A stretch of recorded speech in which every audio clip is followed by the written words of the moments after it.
Ciao ragazzi, un saluto da Ralph. Allora, a proposito di spaccare tutto, sono fermo da un po'. Sono stato parecchio fermo perché ho dovuto fare altro e cercare di terminare, perché a breve mi servirà il camper, lo dovrò muovere e in questa condizione non posso utilizzarlo, non posso dormirci. Io provo a mettermici, poi vediamo cosa succede. A dopo. Rimuovendo il profilo, questo qui, diciamo il travetto verticale al quale poi appoggiano gli altri travetti, in realtà non si portano l'uno con l'altro, sono tutti completamente incollati con una colla violentissima alla parete, per cui si incollano, stanno lì, non c'è niente di importante. Quello lì aiuta a tenere la lamiera esterna, infatti rimuovendolo mi sono accorto che qui, vedete questa vitazza? Ce ne sono diverse dalla cima a fondo, 1, 2, 3, 4 che vengono dall'esterno. La mia idea era di tagliarle e lasciarne 1 centimetro, fare un piccolo invito con il trapano al travetto nuovo, batterlo a martello dentro in modo che andasse pressione e poi lasciarlo, lasciare così. In realtà non riesco, perché avendo questi travetti orizzontali non posso fare il lavoro di infilare il travetto, diciamo, a scorrimento così, perché la mia idea era presentare il travetto là, dargli una piccola martellatina in modo che le viti segnassero i punti d'ingresso, fare un invitino col trapano, picchiare, andare a incastro e poi chiudevo. No, perché avendo quei travetti lì non riesco ad entrare, quindi o accorcio quei travetti verificando dov'è il punto in cui la luce d'ingombro esterna si trova, è ancorata, oppure devo quello che non volevo fare, rimuovere il profilo angolare esterno e sostituire le fucking viti. È una puttanata, nel senso che so che mi vado a condannare ad altri weekend di lavoro quando speravo fosse il penultimo questo qui. Diciamo che mi riservo la decisione finale quando uscirò e verificherò la situazione del profilo esterno per capire in che condizioni è, quanto devo togliere di silicone, quanta rottura di coglioni c'è.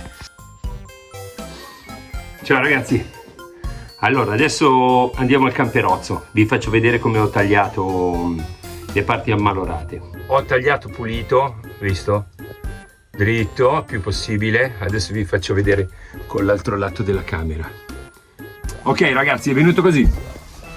Tagliato tutto a misura, nel senso non a millimetri casuali, ma ci ho cercato di arrivare al centimetro tondo o al mezzo centimetro, così quando faremo il taglio del polistirolo e dei travetti sarà più facile. Farò una sorta di incrocio di travetti che rinforzano un po' di più.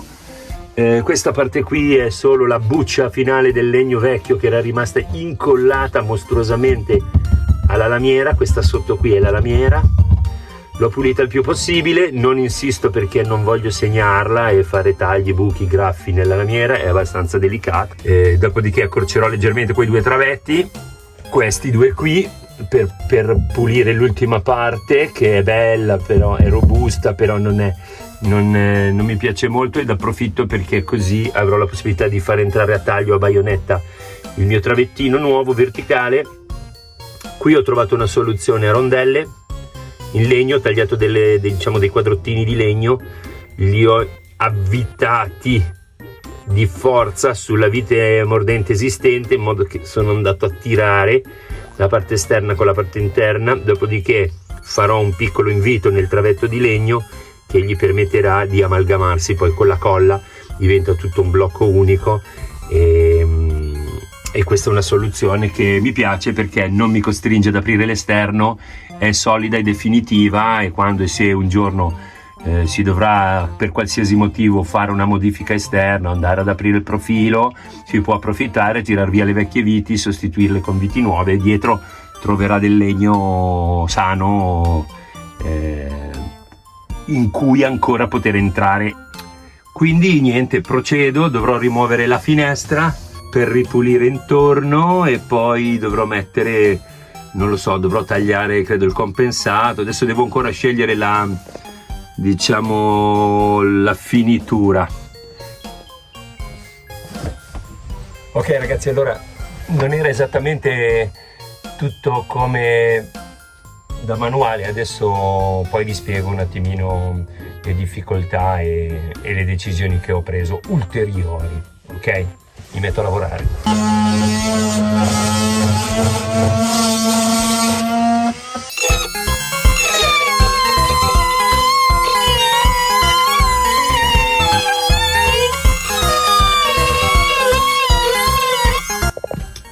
Stiamo procedendo. Qui sto tagliando un po' di legnetti, prendendo un po' di misure e ricostruendo un po' di telaio. Quando poi sarà il momento vediamo di cominciare ad inserire il polistirolo ed andare avanti. Attualmente ho deciso di fare quella cosa, vedete laggiù? Dove c'erano quelle viti ho fatto delle rondelle in legno, ho bloccato le viti, ne ho tagliato l'abbondanza e poi con il primo travetto sono entrato a pressione e l'ho bloccato così. Qui ho aggiunto un paletto per avere un po' più di tenuta sulla finestra, così aggiungerò delle viti un po' più lunghe per tenere la finestrella. E poi sto creando, diciamo, dei punti di ancoraggio che prima non c'erano, prima era tutto polistirolo e non c'era legname, quindi adesso aggiungo un po' di legni per poter avere poi eventualmente punti di ancoraggio migliori e per fissare poi con più aderenza quello che deciderò di mettere come rivestimento finale. La finestra al momento ho tolto tutto,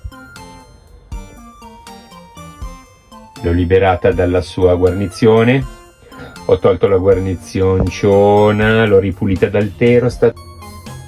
Proseguo.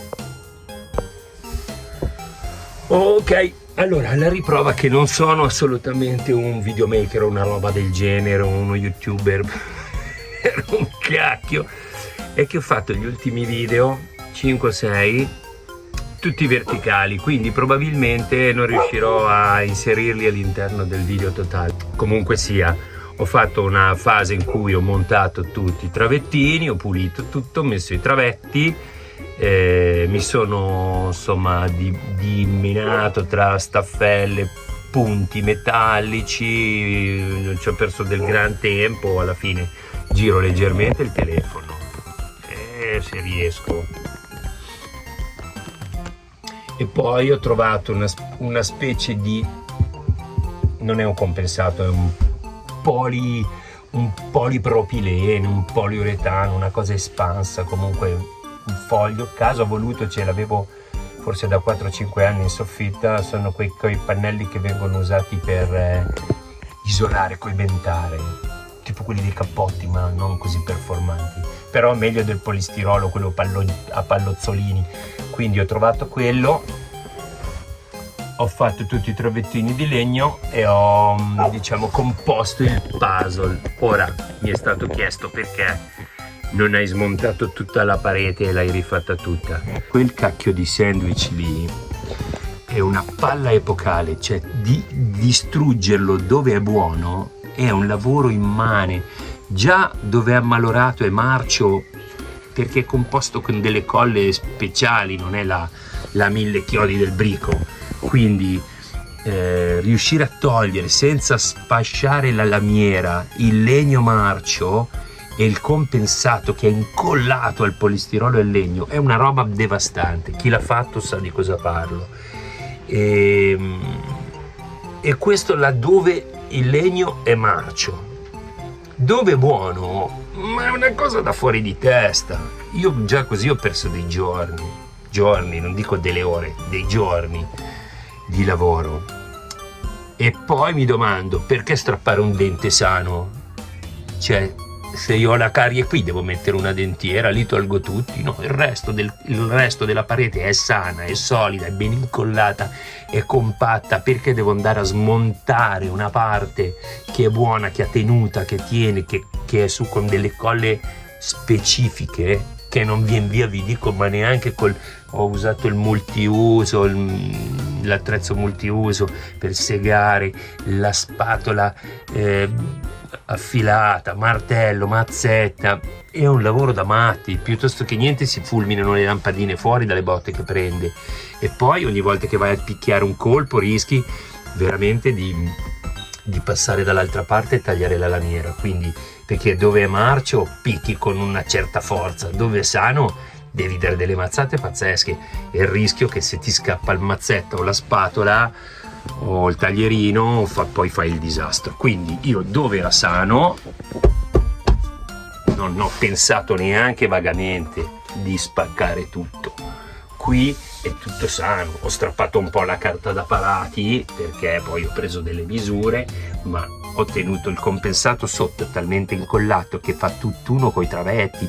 Quando voi cercate di andare a staccare il compensato non c'è più stacco tra lui e il travetto, quindi quando vi infilate andate a sradicare anche pezzi di legno del travetto, quindi poi vi trovate col travetto massacrato, sbriciolato, che non ha più il pari, e quindi vi tocca tagliare. Quindi è un lavoro assolutamente impensabile. Là dove tipo in fondo lì c'era il travetto originale, qua dietro, per intenderci, qui dietro c'è il travetto originale più che buono, io mi sono appoggiato all'originale con un altro travettino, in modo che poi quando arriverò col compensato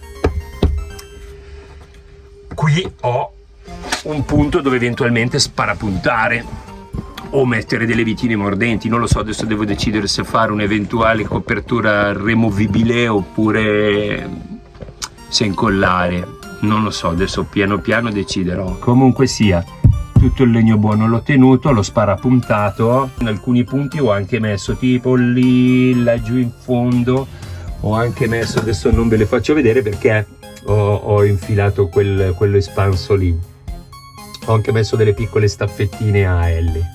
Questo qui scuro è il travetto originale, che in realtà serve per reggere semplicemente, diciamo, è il travetto che poi fa lungo di là, è quello che fa il telaio della finestra sul quale vengono ancorati il rullo dell'oscurante. Però fino lì era buono, è nero perché si era inumidito, come è più scura quella parte là, però è buona. Chiaramente messo poi vicino a quello nuovo sembra nero catano, in realtà non è malvagio, è ancora buono. Lì e a quello sopra è ancorata fuori, a questa posizione c'è la luce d'ingombro, e quindi questo pezzettino di legno io l'ho mantenuto, in realtà deve solo tenere una vitina che regge la lucina d'ingombro. Magari adesso mi segnerò i punti dove ho il legno. Qua ho fatto una bella parte in legno perché magari posso ancorarci una bajour, una lampadina, qualcosa. Adesso mi segnerò dove ho il legno, in modo tale che se poi, una volta messa la cover up, fatta la finitura, se dovessi aver bisogno di andare ad ancorare qualcosa, tipo appunto una lampada, posso farlo. Quindi il travetto vi avevo fatto vedere, la soluzione era stata questa qui, avevo fatto delle rondelle in legno, degli inserti, poi ho tagliato il travetto e sono entrato così, ho fatto degli invitini in legno, le vitone quelle grosse le ho accorciate, entrano qui, questa rondella in legno le tiene pressate al muro, alla parete, e poi il resto della vite entra nel legno fino qui.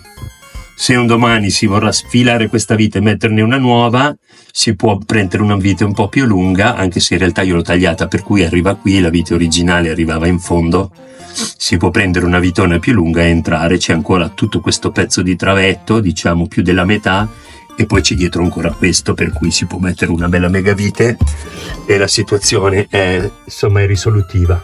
Va bene? Ok, era qui per dirvi a che punto siamo. Qui sotto è fatto, là è fatto, poi vi farò vedere, adesso vedo un po', farò prima un tentativo con la prima toppa, se non viene la bypasso e faccio la finitura e basta. Ok ragazzi, allora per oggi mi fermo un attimo, vado a riposare perché sono distrutto, mi fermo un secondino e mangio qualcosa.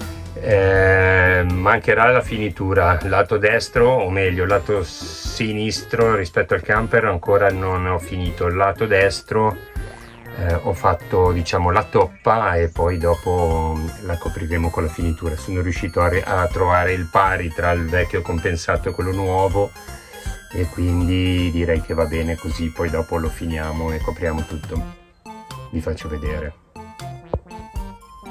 Ok, così.